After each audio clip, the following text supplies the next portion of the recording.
Alrighty guys, we're back for some Moonveil Reanimator, and this is a Streets of New Capenna standard build. We're going to go over the deck, then hop into some normal play mode. But first things first, for anyone who may not know, I'm Red Cat, and I play aggro decks and any decks with red in them as well.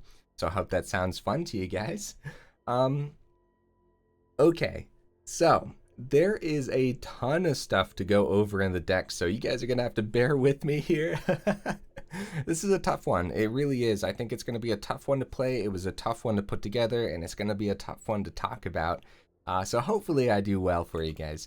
First things first, let's talk about the centerpiece of the deck. Moonveil Regent, 4-drop, 4/4 flying. Whenever you cast a spell, you may discard your hand. If you do, draw a card for each of that spell's colors. So this pairs beautifully with the 3 color cards in the deck. It helps us get our reanimator targets into the grave. Get them ready to be reanimated later on. It's also just a good body, right? Like a 4/4 flying is still no joke. And then it also has this other ability. When Moonveil Regent dies, it deals X damage to any target, where X is the number of colors among permanents you control. There's just going to be a ton of ways to slip damage through to the opponent's face in this deck. It's going to be a very dangerous deck to go up against because it's going to be very explosive overall. What else do we got in the deck, guys? Let's start at the beginning here. We have 2 Tenacious Underdogs because obviously you don't need like a Return Upon the Tide to bring this back. You could just blitz this out. Terrific card, right? We have 4 Colossal Skyturtles. What's it doing up here? Well, we're looking at that second channel ability. It's a 2 mana, discard Colossal Skyturtle, return target creature to its owner's hand. So a 6/5 flying ward 2 is already no joke, but it's going to be really easy to slide this into the graveyard while slowing down your opponent and just having a great, a decent reanimator target in your graveyard early on, right? Maybe you don't want to reanimate it though. Maybe you want to wait for some of your better creatures. Well, Corpse Explosion has your back, man. 3 mana with Rakdos colors up there. Sorcery speed. As an additional cost to cast this spell, exile a creature card from your graveyard. Corpse Explosion deals damage equal to the exiled card's power to each creature and each planeswalker. So very, very early on, are we going to be able to explode a turtle? It deals 6 damage to everything. That's kind of insane if you think about it. We only have 2 of them. I want to see how good this board wipe actually is. But yeah, it could be really good. Got 4 Fable of the Mirror Breakers because the Goblin token is awesome for treasure, just in case we have to cast this out or use the first channel ability. So yeah, treasure could be important. Second ability helps us get our reanimator targets into the grave while filtering through our deck. And then Reflection of Kikijiki has a bunch of deadly targets. Like again, Skyturtle's decent, man. You got a 6/5 flyer, why not 2 of them? Like just some serious damage swinging into your opponent's face eventually, right? So yeah, very good card. As a matter of fact, it might be the best red card in standard right now. What do you guys think? It's kind of everywhere, isn't it? We got 3 Maestros Charms. So this pairs really well with the Moonveil Regent, obviously letting us discard our hand and draw 3 cards because it's 3 colors. But it's also just really good in a reanimator deck for that first ability. Look at the top 5 cards of your library. Put one of those cards into your hand and the rest into your graveyard. So that's pretty huge. Then if we're not using that, each opponent loses 3 life. You gain 3 life. That's okay, I guess, right? It could do something. It could end a game potentially, I guess. Then the last ability, Maestros Charm, deals 5 damage to target creature or planeswalker. So yeah, you're actually going to use this as removal quite often, I would say. Of course, the Moonveil Regents. We have 2 Kardur's Vicious Returns here. So the first turn that this saga is out there, you may sacrifice a creature. When you do, Kardur's Vicious Return deals 3 damage to any target. There's decent sacrifice targets here, right? You could like sacrifice your token off of Fable, that's fine. You don't necessarily have to do 3 damage to any target unless there's something you really want to kill, or if the opponent's getting dangerously low already, right? Tenacious Underdog's a good sacrifice target. Moonveil Regent isn't half bad either, because Regent deals damage with its effect, and then of course you have the 3 damage from the return as well. So the second turn this saga's out there, each player discards a card. The third turn, return target creature card from your graveyard to the battlefield, put a +1/+1 counter on it, it gains haste until your next turn. So that's really why this is in here. I'm curious to see how good this card's actually going to be. We have 4 Return Upon the Tides. I opted for this one over the other return target creature cards from your graveyard cards. I went for this one because I think the Foretell cost is actually just going to be huge here. I think Foretell overall is really powerful, especially in normal play mode where you actually go up against a lot of discard decks for some reason over there. There's like its own little meta, I guess. Yeah, Foretell's going to be important. Ignore that elf ability. There's no elves in here. We have 4 Hostile Takeovers. This pairs beautifully with Moonveil Regent again. So it's 5 mana with those Grixis colors up there. Sorcery speed, up to 1 target creature has base power toughness 1/1 until end of turn. Up to 1 other target creature has base power toughness 4/4 until end of turn. Then Hostile Takeover deals 3 damage to each creature. So this is super spicy, man. Imagine this line of play: Fable of the Mirror Breaker, turn 4 Moonveil, turn 5 Hostile Takeover. Like, you could be slipping through some serious damage by doing that, right? And yeah, I think this is just actually a really good board wipe. And of course, if you had that Moonveil, you could discard your hand, draw 3 cards as well. So yeah, there's a lot going on there. So what's our chunky creatures look like? Not as chunky as you would expect, honestly. We have 2 Burning-Rune Demons, which helps us grab more cards from the deck, and there's actually a lot to think about when you use Burning-Rune Demon's ability. Something noteworthy on here is when you do choose the 2 cards, they have to have different names, right? And of course, the opponent chooses one of them, and you put the chosen card into your hand and the other into the grave. So the opponent does have to think about that, because whatever they put into the grave, you're probably going to try to reanimate, right? Burning-Rune Demon is also an amazing target to copy with Reflection of Kiki-Jiki, right? Because you get that ETB again. So, and just another flying 6/6 as well. So I went for Inferno of the Star Mounts because of its haste. Yeah, it can't be countered, and it is actually going to be pretty easy to just cast this out there too instead of reanimating it. But I really wanted to go the damage route in this deck, and I think Inferno gets us there. So yeah, great to bring back with Return Upon the Tide. Or just cast out. We have 2 Olivia Crimson Brides, more ways to grab cards from our grave, and with Crimson Bride in particular, so you return target, whenever Crimson Bride attacks, return target creature card from your graveyard to the battlefield, tapped and attacking. This is like where Skyturtle really, really comes in handy. When you really don't want to hit Skyturtle with a Return Upon the Tide or something, hitting a Skyturtle with Olivia Crimson Bride is so spicy. This could be like your opponent tapped out, it's turn 6, you drop Olivia, you swing in for 9 in the air, and at this point your opponent is probably pretty hurt. Because yeah, the deck knows how to do its damage, right? Okay, on the very top end here we have Toxrill, the Corrosive. Don't think I have to go over this one, it's in a lot of Reanimator builds, but I'll tell you what, going up against like a landfall deck and just wiping out a bunch of Scoot Swarms or something, it could be pretty funny. So I do have honorable mentions. Well, let's go over the mana first. We do have a Hall and an Abandoned Mire and a bunch of dual land that I thought about for a while, and I don't think the land's actually going to hold us up. I think I landed on something pretty good here, but we'll see. Honorable mentions, guys. Feed the Swarm, because it hits enchantments. Yeah, there's actually no great ways to deal with, like, especially big enchantments. So it might be worth your time trying out Feed the Swarm. We have a big score, too, in an honorable mention, because obviously with Reanimator, and then it does give treasure, too. I couldn't find a spot for it, though. Graveyard Shift, but again, I told you I opted for Return Upon the Tide. I don't know if giving this flash or having it potentially have flash is actually worth it for that extra mana, where we'd rather just foretell stuff, right? This isn't for the deck. This is a warning. If you use this deck against a discard deck that's rocking the God of Fright, be very, very careful with your channel abilities and your other discard abilities, as God of Fright could be devastating for this deck. So yeah, be very careful with this one.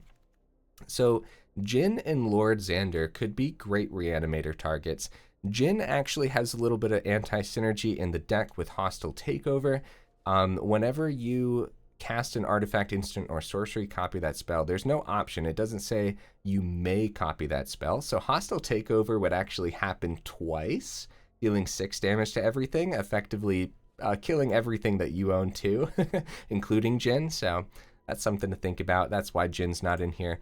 And Lord Xander's not in here because I just don't know if Lord Xander's actually that good. But we'll see. We'll see. Just honorable mention. Okay, guys, that took 10 minutes. I hope that's okay. That took a while. Like I said, ton of stuff to go over. But yeah, let's go hop into some normal play mode and see how it goes.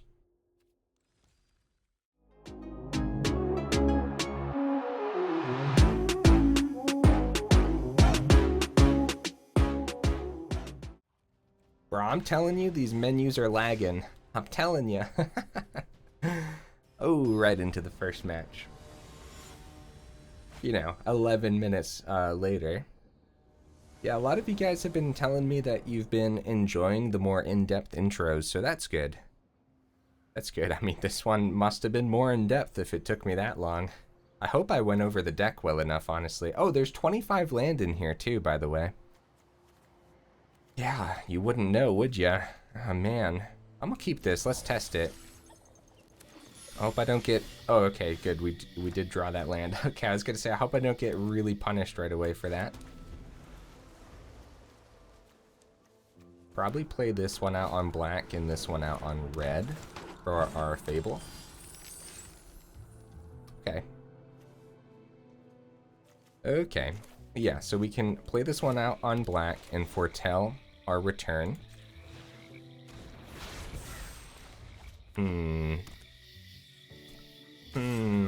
Jund treasures could be terrifying. Especially when we don't have a lot of removal in hand here, right? Yeah, we're gonna go right into Fable of the Mirror Breaker. Now the big question here is, do we go for Vicious Return right away? Or do we want to get Moonveil down first? I think it's going to be Vicious Return right away, because on that second turn we get to discard our Toxrill, and then potentially bring it out pretty early. Okay, they go for the Blood Chief's Thirst on our little Gob buddy. Okay, Haunted Ridge. Yeah, now we're getting a ton of land. We could probably ditch one, huh?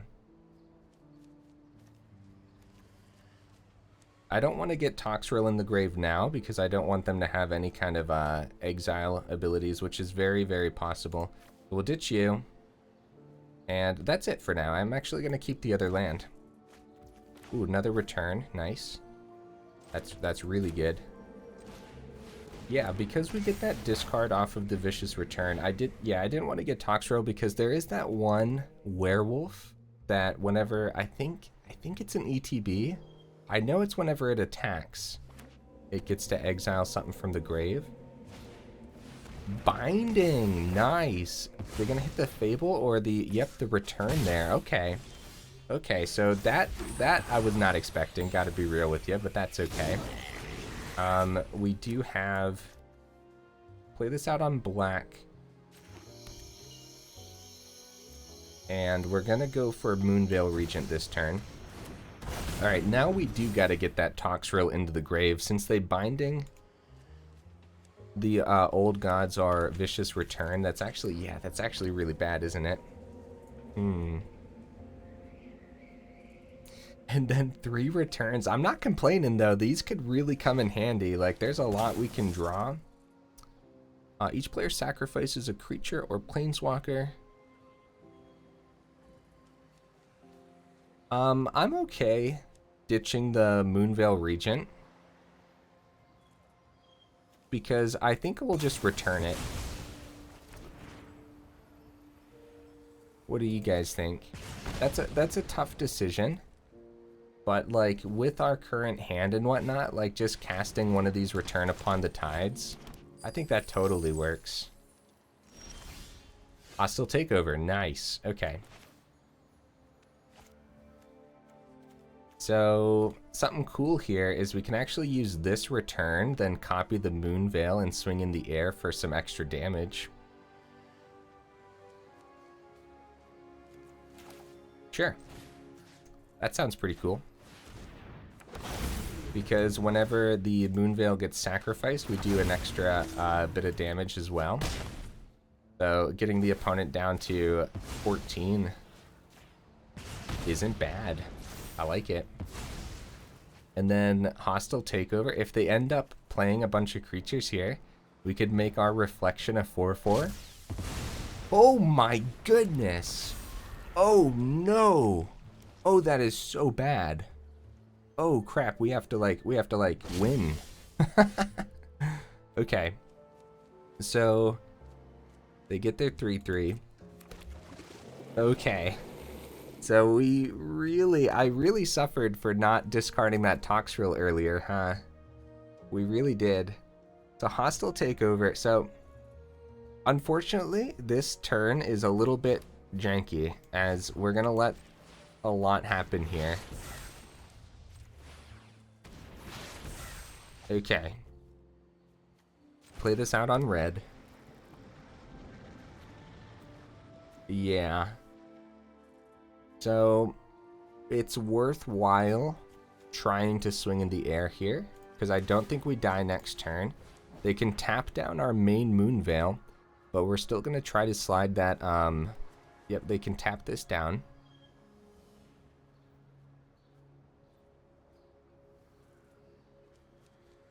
Because they're going to get more coils here. Oh, what happened? Oh, GG? What happened there? I literally don't know. Tap target permanent. Its activated abilities can't be activated this turn. Is that not what happened? Opponent? I'm missing something here, guys. Let me know in the comments down below. So we went for the Return Upon the Tide play there because, yeah, next turn we were we were hoping to Hostile Takeover, discard our hand, which would have been Toxrill, draw 3, and then use our Return Upon the Tide eventually. But we got super punished for not sending that Toxrill early on to the Fable of the Mirror Breaker. I guess I just wasn't anticipating any removal for the Vicious Return, which is noteworthy for sure. It's something to think about if you're playing this deck, right? But also, yeah, we didn't entirely know what the opponent's deck consisted of, so them exiling Toxrill from the grave with like that one werewolf that I can never remember the name of, that could have been pretty bad, as I do know some Jund decks that do run that. Alright, opponent, what you got for me, buddy? Okay. Okay. I like this. Could be fun. So we got one for blue, one for black, and one for red. So we're gonna go blue first. That way we know that we have the channel ability. We'll see. We'll see what happens. We want this one out on black though. That way we have the red source as well. The Sentinel. Okay. So we have our Skyturtle open, but I'm going to go for the Foretell here instead. I'm not sure that there's going to be a lot that we want to just return on the opponent's turn just yet. Okay, some Gruul colors. They swing with the Sentinel. They pass here. That's huge for us. Nice. A really slow turn from the opponent. And like I said, that's actually really good for us. Probably play this one out on black, I think, when it comes time. We got the Skyturtle ready.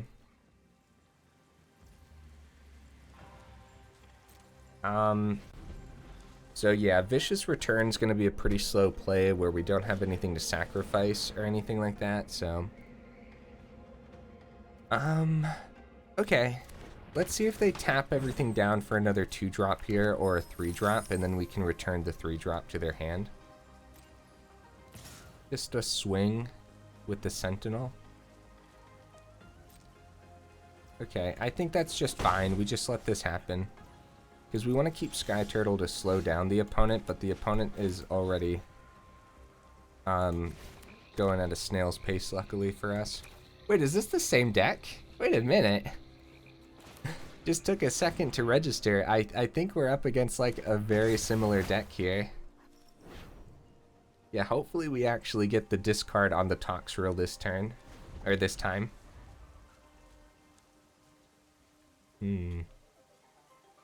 Little bat buddy, take a break. Take a break. Take a rest. Take a breather. There you go.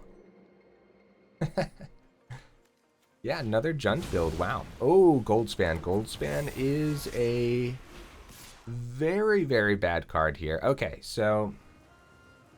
Crap. We need to see a land. Oh, man. Might be worth going up to 26 land, guys. Do not. You stay away from that. Sir? No? Okay. It's like, do not look at my vicious return. Okay, so no land. Each player discards a card, so we're going to get rid of Toxrill. Yeah, this is rough, man. So we want to stop at the opponent's first main phase before they swing with Goldspan. And because we don't have double blue, yeah, we're going to take a beating here. We really need that 5th land. Let's get Toxrill out now. Yeah. There's no other, like, first thought is we got to take care of Goldspan because of the air swinging, but Toxrill's actually just huge here. If they don't have removal, it does a ton of stuff. I think that's fine. What do you guys think?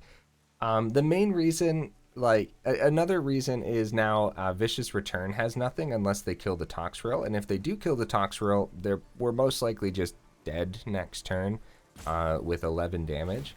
Wow, just a ton of tough decisions on this one, guys.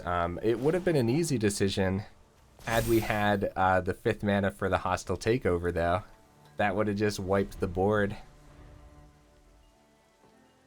Wait, do these do they still get -1/-1 even if Toxrill dies? Let me double check that. This is my first time like having Toxrill on the board. Slime counter on each creature you don't control. Creatures you don't control get -1/-1 for each slime counter. So I think if Toxrill dies, do they still get the -1/-1? Like, is that just an ability from the slime counter? It says slime counter, but it doesn't have an ability on it. I think that's Toxrill's ability, right? Bro, I don't know. Opponent, test it for me, buddy. Like, I don't know what's happening here. Yeah, so it looks like Vicious Return isn't going to get to do anything next turn. So that does suck, but I think it was the right decision getting Toxrill out right now. Oh, if they kill it here, then we do get it back with Vicious Return, so we'll see what happens. They have 8 mana open right now with all these treasures in this. Yeah, I mean, I said it was a tough one. It is definitely a tough one. Oh, nice. Nice! An 11/11. Holy cow. With all these counters, it gets over Hostile Takeover. Because that just makes the base power and toughness 1/1. So these counters are still on it. That is terrifying, guys. Luckily, Skyturtle's an MVP, but maybe? We have a lot to deal with here. Another blue source would be really, really good for us. Nice. Couple slugs. Get those slugs. Let's go. Toxrill just slowly eating the opponent's board. We got lucky that... I mean, maybe we didn't get lucky because... Here's why, right? They might be holding open the removal for after the saga here. How would that work? Right? They would have a stop in the upkeep. If they have anything held open here, I'll hit... Whoa! Toxrill comes back! That's huge for us, guys. We can actually... So Haunted Ridge, Hostile Takeover does a thing, but Zeatora is just way, way too much of a threat here. And without an extra blue source... okay. So yeah, this is too big of a threat. I believe we have to, yeah, blue and black to sacrifice a slug, draw a card. Hostile Takeover just does get rid of the gold spam, but then we die to the air. So we have to keep Skyturtle open. Yeah. We have to keep Skyturtle open. What do you guys think? I'm not even gonna swing in here. Because we don't know what hasty creatures they might have. They don't have blue in the deck, so I'm okay with passing it to the opponent's turn. Well, okay, fight rigging. Okay, so now's a good time. Colossal Skyturtle. Bounce the Atora. It's just way too big of a threat here with all those counters on it. Oh man, if we can pull this back, this will be huge, man. This will be a huge game, and it'll all be thanks to Toxrill, which is kind of insane. They can still swing, but Hostile Takeover finally does something. Okay. Zeator comes back down. Yep, Hostile Takeover's huge. This is insane, guys. This is actually insane. Oh, they do sacrifice the gold span. We are in the red zone. We are so close to death here. Okay. No blue source. Wow. I am actually shocked like that we needed this many blue sources. All right. There's a lot that the opponent can do to just straight up win this. But for now, we're going for a 12 swing, and I should hold one back though, honestly. At least a slug. I should. But a 12 swing, we do have this one to block. I'm going for the victory, guys. I'm going for it. Come on. Come on. Don't have it. Don't have the ping. Yeah, let's go, guys. That was a tough one. Holy cow.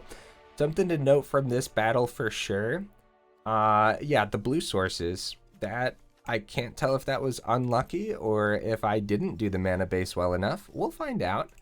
Now, technically, there's not a whole lot of blue sources in the deck, so it does make... Oh. My Clearwater Pathways. We got punished for not playing these out on blue earlier. Oh, that's my bad, guys. I'm crazy. Yeah, don't listen to me. Why did I play those out on black earlier then? Like, what was my reasoning? Was I just not thinking? I don't remember. I'm gonna go back and watch the video and find out what I was doing there. Like, why? Because obviously, the couple Skyturtles, or a couple Skyturtles could have made like a big difference there. Like 2 in 1 turn and stuff. Man, you really wouldn't know that there's 25 land in here, but we've been drawing them really well, so I'm gonna go ahead and keep this one too. No turn 2. No guaranteed turn 2. We could draw an untapped land here. Epicure. Uh-oh. Okay, Corpse Explosion is not a land. We'll see. We'll see, guys. Yeah, I've been keeping every hand mainly to test it too. We might want to go up to 26 land here, guys. We very well might. Okay, we did get a 3rd land, so that's good. But, I mean, we're still just playing Tenacious Underdog. Yeah, some of these 2-mana openers, we might want to be going for the mulligan instead. That might be the actual thing that we want to do. We'll see though. Something tells me this one's going to be a relatively fast match, but we'll find out shortly. So no swings, another Corpse Explosion. Sure. What's really fun about Corpse Explosion is they'll never see it coming. I'm gonna start swinging because we, like, we're kind of a weird reanimator build where we're kind of aggressive, and like that little bit of extra damage could go a long way. Definitely block there. If they play a lot, we'll probably Corpse Explosion, even though Tenacious Underdog in the grave is pretty good. It depends what they get out here. Go for a Deadly Dispute. So not a lot of creatures. Corpse Explosion and Hostile Takeover doesn't look the greatest. Okay, another Epicure. I'd say that's still not worth it, really. Okay, Maestros Charm's pretty big. We probably do it on our turn to draw a land.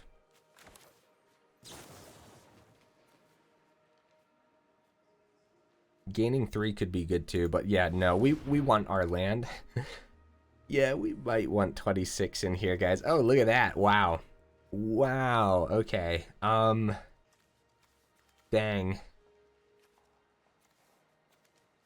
Not a lot of great stuff going to the graveyard there, but at least we found our land that I wanted to play this turn. Sure, we'll swing, man. We'll swing.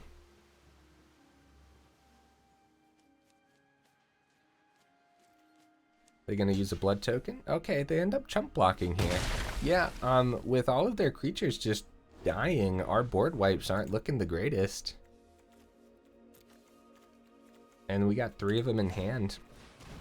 Okay, they got their first Oni cult. Reinforced Ronin escapes the board wipes. Oh boy, guys, as though it already wasn't tough enough. We got a lot to deal with here, man. Yeah, we were already not seeing the land for a match like this, but oh no. Oh no, they're getting set up beautifully. Okay, nice. Okay. So, Hostile Takeover. We're gonna wait until they really start getting more, I think. I hope that's the right play.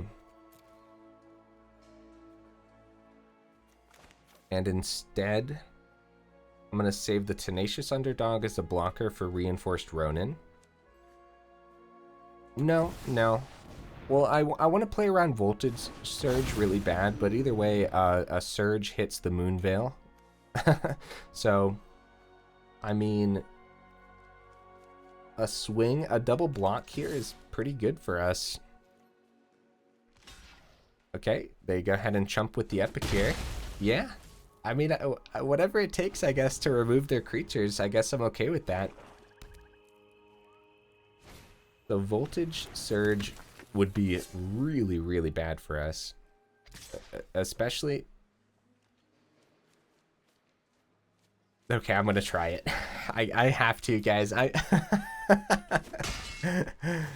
have to. Like I said, the Surge would hit it either way, so we might as well block. Meat hook for 2! Oh no! That's the second time I played right into a meat hook. Oh no, guys. That's really bad. Okay, we got to get Vicious Return out there as soon as possible, but this is a particularly bad hand. Oh no. Oh no, guys. Okay, Vicious Return comes down. So, yeah, we have to, like, somehow survive a couple turns here. Because next turn we could go the other Vicious Return, and then we could really start to do something, I guess. Fable, yep. So, I'm looking for a good Corpse Explosion opponent. Could you get that going on the board for me? Whenever a creature you control dies, each opponent loses 1 life. Yeah, we're probably gonna die here. Gotta be real with you. Olivia's huge, man. Whoa. Would there be a way to get enough damage through if we discard this Olivia?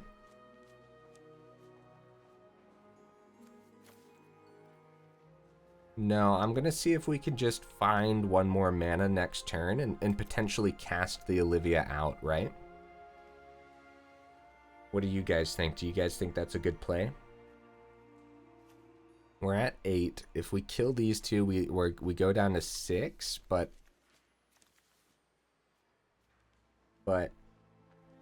okay.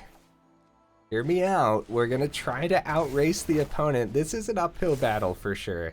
Odicall Anvil decks are really, really rough already, and yeah, we just weren't seeing mana. I keep saying it, but we might want to go up to 26. We'll talk more about that in the final thoughts, though. This deck's fun so far, though. It's definitely like, really difficult for me because it's not something that I would usually play, but that's okay. It definitely would take some practice regardless. Oh, Hive of the Eye Tyrant was open for the opponent. This is... We're dead. We're just like super dead here, unfortunately. Unless we find a mana, we're about to return our Moonveil Regent. Oh yeah, Oni Cult kills us. Yeah, yep. I should have wiped the board, but let's be real, we were super dead either way. If I wiped the board here, we would have taken 2, we would have gone down to 6. They still would have swung with Hive. They even found another meat hook, man.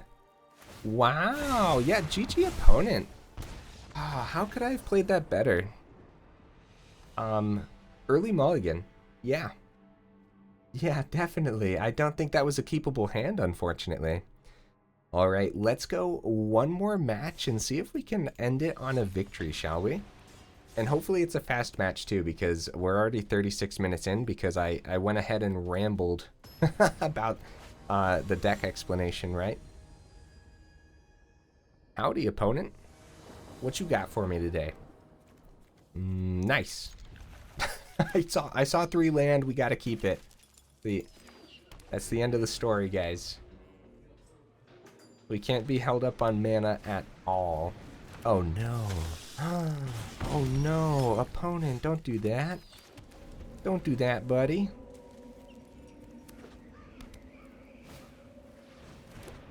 At least be a mono red build or something, right? I say as they drop a pathway. Right, so Skyturtle's pretty good. But it's definitely Fable here.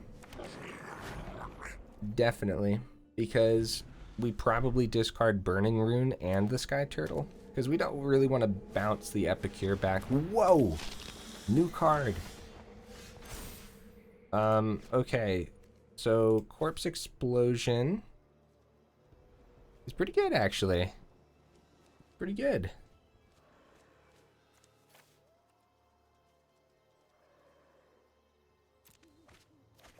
So I'm discarding those over the Tenacious Underdog because 1, I want a Reanimator target for Olivia off the Burning-Rune, and I want the Corpse Explosion to be the Skyturtle here.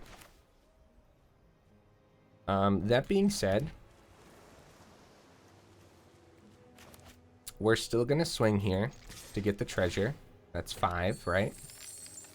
They do end up blocking, which is actually surprising. I guess they wanted the life gain. Because they don't know what's in hand, we could just like Spikefield Hazard, and that would be a super punish. Yep, we'll Corpse Explosion. We do it now because we don't want their meat hook to hit the board.